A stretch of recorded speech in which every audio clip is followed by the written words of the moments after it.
Welcome to my channel. Students, video शुरू करने से पहले मेरे चैनल को सब्सक्राइब करें ताकि आपको मेरी लेटेस्ट वीडियोस का नोटिफिकेशन मिलता रहे। Now let's start the video.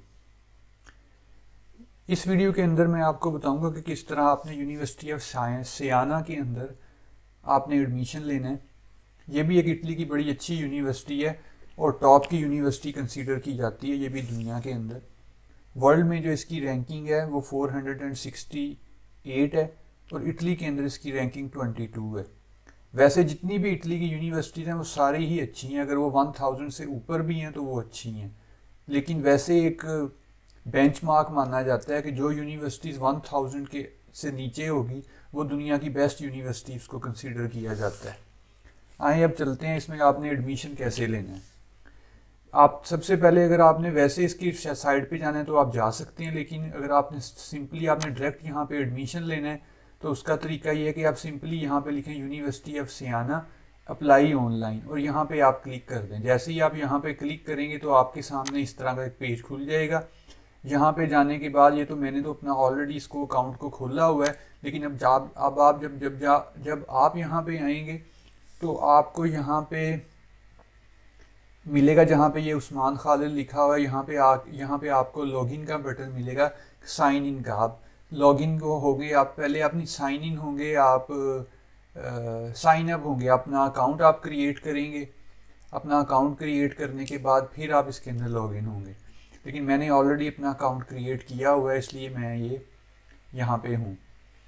तो इस तरह करके इसके अंदर भी मैं आपको दिखा देता हूँ इसके अंदर बैचलर के कौन से प्रोग्राम हैं और मास्टर के कौन से हैं। जैसे आपने यहाँ पे क्लिक किया, ये मैंने इसको बैचलर को किया हुआ है, इंग्लिश को किया हुआ है और फर्स्ट इनटेक, तो इस पर मैंने क्लिक किया तो ये मुझे बता रहा है कि इसमें सिर्फ एक ही बैचलर का ऑफर हो रहा है और वो हो रहा है मैनेजमेंट से रिलेटेड, बिजनेस से रिलेटेड। मसलन अगर कोई स्टूडेंट है, उसने बिजनेस की उसकी फील्ड है, उसने अगर उसने बिजनेस की फील्ड में जाना है, मसलन कि उसने एफएससी की हुई है या एफए किया हुआ है, कुछ भी किया हुआ है, लेकिन वो अगर बिजनेस की फील्ड में जाना चाह रहा है तो वो इसके अंदर अप्लाई कर सकता है। अच्छा, अभी हम चलते हैं कि इसके अंदर आपने अप्लाई कैसे करना है, उसका क्या तरीकाकार है। अच्छा, ये इसके बाद जाने के बाद फर्स्ट की हम चलें, इसको आपको थोड़ा सा खोल के दिखा देता हूँ इसकी क्या डिटेल है, इन्होंने लिखा हुआ है इसके बारे में। इसके अंदर ये एक तो इसकी एप्लीकेशन फ़ी है वो 40 यूरो है। 40 यूरो आपने इसकी एप्लीकेशन फ़ी भी पे करनी है। और नीचे आने के बाद इंग्लिश इसमें आपका इंग्लिश प्रोफिशेंसी सर्टिफिकेट चल जाएगा, वो उसका ज़रूरी नहीं है। नीचे उन्होंने बैचलर वालों के लिए सेट का एग्ज़ाम लिखा हुआ है, जैसे मैंने आपको कहा कि यहाँ पे सेट का एग्ज़ाम चलता है। या तो आप सेट का एग्ज़ाम कर लें अगर आप चाहते हैं कि आप किसी और भी कंट्री में अप्लाई कर सकें। अगर आपने सिर्फ इटली के लिए ही करना है तो फिर आप टॉक का टेस्ट कर लें, वो 30 यूरो में हो जाएगा। वो इससे काफ़ी आपको सस्ता बनेगा, इसलिए कि ये तो मेरा सेट का तो मेरा 100 से भी ऊपर चला जाता है। तो वो इसका जो टॉक का टेस्ट है वो मेरे ख्याल में अगले माह, इस एक माह के बाद हो रहा है, तो आप उसको दें और उसके बाद फिर आप हर यूनिवर्सिटी के अंदर, इसलिए कि इनकी जो है डेट्स इनकी अनाउंस होती रहती हैं और खुलती रहती हैं, तो आप बाद में भी इसके अंदर अप्लाई कर सकते हैं। जैसे मैं आपको इसका दिखा देता हूँ, जैसे ये देखें, फ़िलहाल इनकी जो फर्स्ट कॉल है उसके बाद इनकी फिर सेकंड कॉल भी आ रही है। ठीक है, इसी तरह कई यूनिवर्सिटीज़ में उनकी फोर्थ कॉल होती हैं। आप 4 साल में आप उनमें चार टाइम आप उनमें एडमिशन ले सकते हैं। इस तरह अगर आपने टॉक कर लिया तो आप ले सकते। अभी हम चलते हैं कि मास्टर प्रोग्राम इसमें कौन से हैं। मास्टर के लिए जब आप यहाँ पे फिर उसको मास्टर को सिलेक्ट कर लें, मास्टर को सिलेक्ट करने के बाद फिर आप यहाँ पे फाइंड प्रोग्राम में करें। तो मास्टर में करने के बाद इसमें बेशुमार कोर्सेज हैं, जैसे देखें अप्लाइड मैथमेटिक्स है, आर्टिफिशियल इंटेलिजेंस है अगर जिसने कंप्यूटर की फील्ड है जिसकी, उसके बाद बायोडाइवर्सिटी ये भी एक सब्जेक्ट है, बायोटेक्नोलॉजी ये भी है, फिर केमिस्ट्री है, इकोनॉमिक्स है, इलेक्ट्रॉनिक्स कम्युनिकेशन है, इंजीनियरिंग है, यूरोपियन स्टडी, फाइनेंस है, बिजनेस से रिलेटेड भी इसमें अंदर कोर्सेज अच्छे खासे हैं, 2-3 हैं, बड़े टॉप के कोर्सेज हैं। और इटली की भी वैसे ये टॉप की यूनिवर्सिटी है, बहुत अच्छी यूनिवर्सिटी है, इसमें आपको एडमिशन मिल गया। अच्छा स्टूडेंट, मैं आपको एक और बात बता दूं कि जो इटली की जो नॉर्मली इस वक्त जो इटली में, पहले तो इटली में ये था इसे 5-6 साल पहले कि इटली के अंदर सब यूनिवर्सिटी की किसी की भी कोई फ़ी नहीं होती थी, उनके टोटल हर एक के अंदर एप्लीकेशन फ़ी के बगैर आप अप्लाई कर सकते थे। लेकिन जैसे जैसे टाइम गुजर रहा है हर यूनिवर्सिटी अपनी एप्लीकेशन फ़ी रख रही है, इसलिए कि स्टूडेंट बहुत ज़्यादा अप्लाई कर रहे हैं। अगर वो फ्री वाले में फ़ी ना रखें तो स्टूडेंट फिर थाउजेंड्स के हिसाब से अप्लाई कर देते हैं और उनके लिए मुश्किल हो जाता है कि वो सब की एप्लीकेशन को देखें। अब उन्होंने एप्लीकेशन फ़ी रख दी। एप्लीकेशन फ़ी रखने का ये मतलब नहीं है कि वो अब उनकी उनकी जो रैंकिंग है वो नीचे आ गई है, अब वो अभी भी टॉप की यूनिवर्सिटीज़ ही हैं। इसलिए कि इंटरनेशनल स्टूडेंट तो हर यूनिवर्सिटी में 2 से 3% होते हैं या 4%। बाकी तो जितने भी उनके स्टूडेंट हैं वो तो इटालियन हैं, वो और वो भी फ़ी पे कर रहे हैं। मसलन कि वो उनके लिए 30 यूरो 20 यूरो कोई फ़ी इतनी मायने नहीं रखती। हो सकता है वो फ़ी पे ही ना कर रहे हैं, इसका मुझे अभी कंफर्म नहीं है कि इटालियन स्टूडेंट पे करते हैं कि नहीं करते। अगर वो करते भी हैं तो उनके लिए वो कोई मायने नहीं रखता 20-30 यूरो, इसलिए वो तो हमारे लिए वो मायने रखता है, इसलिए कि हमारे लिए वो बड़ी बहुत ज़्यादा रकम बन जाती है। तो ये यूनिवर्सिटी जितनी भी यूनिवर्सिटीज़ हैं, जैसे स्पेंजा हो गई, पाविया हो गई, ये सारी जो हैं ये टॉप की यूनिवर्सिटीज़ हैं इटली के अंदर। यूनिवर्सिटी ऑफ मिलान ये भी टॉप की यूनिवर्सिटी है, और यूनिवर्सिटी ऑफ टोरिनो ये भी टॉप की यूनिवर्सिटी है। सारी ये भी इस तरह ये वाली यूनिवर्सिटी ये भी टॉप। पहले मैंने आपको यूनिवर्सिटी ऑफ पीसा का बताया था, वो भी टॉप की, लेकिन अभी तक उसने अपनी एप्लीकेशन फ़ी नहीं रखी, लेकिन मेरा लगता है अगले साल से वो भी रख देंगे, इसलिए कि स्टूडेंट बहुत ज़्यादा अप्लाई करते हैं अगर वो फ़ी ना रखें। अच्छा, इस तरह फिर सीरियस स्टूडेंट ही अप्लाई करते हैं जिन्होंने वाकई किसी एक यूनिवर्सिटी में एडमिशन लेना, वो चूज़ करते हैं 2-3 यूनिवर्सिटी से, उसके ऊपर वो 2-3 की फ़ी देते हैं और इस तरह। लेकिन ये है सारी टॉप की। और दूसरा है कि जिस यूनिवर्सिटी में आप फ़ी देंगे वहाँ पे आपके चांसेस बहुत ज़्यादा बढ़ जाते हैं एडमिशन मिलने के, इसलिए कि वहाँ पे काफ़ी कम स्टूडेंट अप्लाई करते हैं। अगर एक यूनिवर्सिटी है उसमें 10% करते हैं अप्लीकेशन जिसमें फ़ी है, तो दूसरे के अंदर 100 करेंगे। इस तरह करके मतलब कि 10% और 100% की रेशो आप हिसाब लगा लें, बहुत ज़्यादा फ़र्क पड़ता है। अच्छा, ये इनके बाकी डिफरेंट कोर्सेज हैं। मैं इसकी एप्लीकेशन में फ़िल कर रहा था, लेकिन मैंने तो ज़रा रफ़ के साथ फ़िल की थी। मैं आपको वो ज़रा थोड़ा सा उसका आइडिया बता देता हूँ कि किस तरह आपने फ़िल करनी है। ये देखें, आप 40 यूरो पे करके आप 2 कोर्सेज को सिलेक्ट कर सकते हैं। आप पहले पे पहला रख लें, सेकंड पे सेकंड रख लें। इस तरह आप उनको चेंज, उनकी डिटेल उनकी चेंज कर सकते हैं। आपकी प्रायोरिटी कौन सी है, आपकी पहली प्रायोरिटी वो वाली है या पहली प्रायोरिटी ये वाली है। ये देखिए ये चेंज होते जा रहे हैं, कभी इकोनॉमिक्स ऊपर आ जाता है, कभी मैनेजमेंट नहीं फाइनेंस ऊपर आ जाता है, कभी ये तो ऊपर आ जाता है। इस तरह भी अभी फ़र्ज़ किया मैंने इसको ही ऊपर रखा है, तो पहले वो मुझे इसमें एडमिशन देंगे, मुझे इसका लेटर, अगर इसमें मेरा नाम ना आया तो फिर इसमें मुझे रखेंगे। अच्छा, ये हो गया। फिर उसके बाद प्रोफाइल आपने कैसे आपने फ़िल करनी है। आपने नाम लिखना है, ये सारा कुछ यहाँ पे लिख के, ये एक्सपायरी डेट यहाँ पे स्टार लिखे हैं, आपने उनको लाजमी फ़िल करना है। उसके बाद आपने यहाँ पे यस करके यहाँ पे आपने अपनी तस्वीर लगा देनी है। ये आपका हो गया। कॉन्टैक्ट में आ जाएं, ये चीज़ें आपने बड़ी एक्यूरेट करके लिखनी है, वरना फिर आपका मसला बन सकता है। आपने अपना ईमेल लिखना है, सारा एड्रेस लिखना है, जहाँ जहाँ पे स्टार लगे हैं वो आपने लाजमी फ़िल करना है, जहाँ पे स्टार नहीं लगे यहाँ पे आप स्काइप आईडी दे दें, वो अच्छा होता है। अगर आपको उन्होंने इंटरव्यू लेना फिर भी आपसे वो मांगेंगे, लेकिन नॉर्मली वो आपसे लेंगे नहीं इंटरव्यू। लेकिन अगर हुआ तो वो कई यूनिवर्सिटी लेती हैं, जैसे बेरगामो वाले लेते हैं, लेकिन वो भी बस सरसरी सा आपकी इंग्लिश चेक करते हैं। इस तरह ये इनका भी यही है कि ये भी अगर लेना हुआ, लेकिन आप लिख दें अगर है नहीं है तो वो बाद में आपसे ले लेंगे।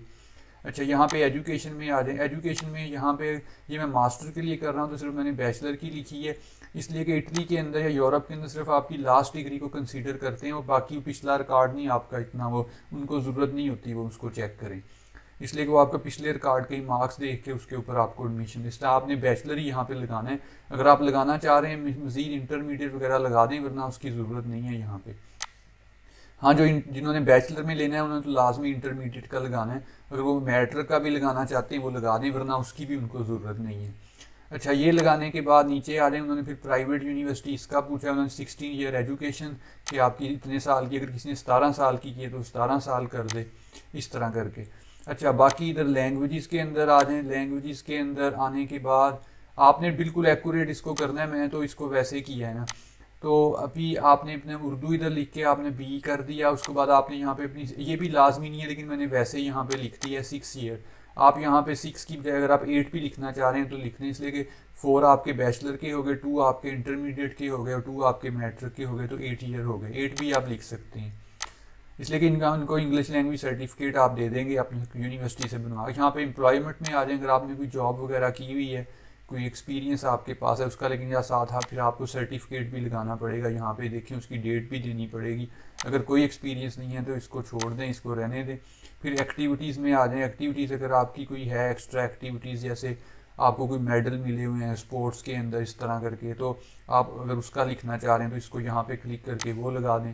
फिर आपकी रेजिडेंस किसी, आप बाहर के मुल्क में आपने कोई जॉब की है, अब वहाँ पे आप जाके रहे हैं, इस तरह करके आपने कुछ किया है, मतलब कि वहाँ पे स्टे आपका हुआ, या स्टडी आपने थोड़ी सी कोई कोर्स किया है स्पेन, सिंगापुर से या दुबई से, इस तरह का, तो वो भी आप अटैच कर सकते हैं। फिर आपने मोटिवेशन, ये आप देख लें मोटिवेशन लेटर। मैं पहले भी कई स्टूडेंटों को बता रहा हूँ कि वो बहुत लंबा चौड़ा मोटिवेशन लेटर लिखते हैं। मोटिवेशन लेटर जो होता है वो टू दी पॉइंट होता है और बहुत छोटा होता है, इसलिए आप इससे भी अंदाज़ा लगा सकते हैं कि ये शायद ये हाफ पेज के ऊपर ही पूरा आ जाए, इसलिए कि 1000 वर्ड्स होते हैं, वो हाफ पेज के ऊपर ही पूरे आ जाने हैं आपके। तो जो मोटिवेशन लेटर है वो मैक्सिमम आपका जो वर्ड के ऊपर भी आप लिखते हैं तो 1000 से 2000 के दरमियान होना चाहिए जब भी आप किसी यूनिवर्सिटी को लिखें। उनके आधे एक पेज का भी हो तो फिर भी चलेगा, लेकिन 1 पेज से तो ज़्यादा होना ही नहीं चाहिए किसी भी सूरत। A4 का जो 1 पेज होता है, और बड़ा मुख्तसर सा होना चाहिए, इसलिए कि उनके पास इतना टाइम नहीं होता कि वो आपकी लंबी लंबी चीज़ें पढ़ें। वो सिर्फ टू दी पॉइंट चीज़ पढ़ते हैं, देखना चाहते हैं स्टूडेंट लिखता कैसे है और वो कहना क्या चाह रहा है, बस उनकी ये होती है। उसमें ये भी नहीं कि आपकी इंग्लिश बड़ी हाई फाई किस्म की हो, वो असल में आपको दे मोटिवेशन से आपका मोटिवेशन जज कर रहे हैं, वो आपकी इंग्लिश को नहीं चेक करे कि इंग्लिश आपकी कैसी है। अच्छा, अभी हम चले जाते हैं कि ये आपने डॉक्यूमेंट्स में ये देखें, यहाँ पे लिखे हुए हैं आपने CV अटैच करनी है, ट्रांसक्रिप्ट अटैच करनी है जो आपकी है।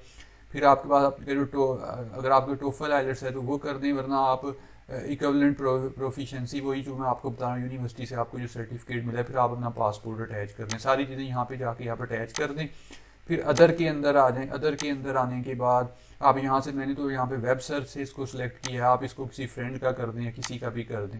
फिर यहाँ पे आपने लास्ट पे आके आपकी चेक लिस्ट है, तीन चार सिर्फ इनकी चीज़ें हैं, ये आप चेक लिस्ट ये देख लें। ये भी यहाँ पे ओके हो जाएगा, यहाँ पे भी गुड का निशान आ जाए, यहाँ पे भी गुड का निशान और यहाँ पे भी गुड का निशान, और प्रूफ ऑफ इंग्लिश प्रोफिशिएंसी यहाँ पे भी आपका गुड का निशान, उनके सारे यहाँ पे ये ख़त्म हो जाएं। तो इस तरह करके फिर बाद में आपने इसको सबमिट कर देना।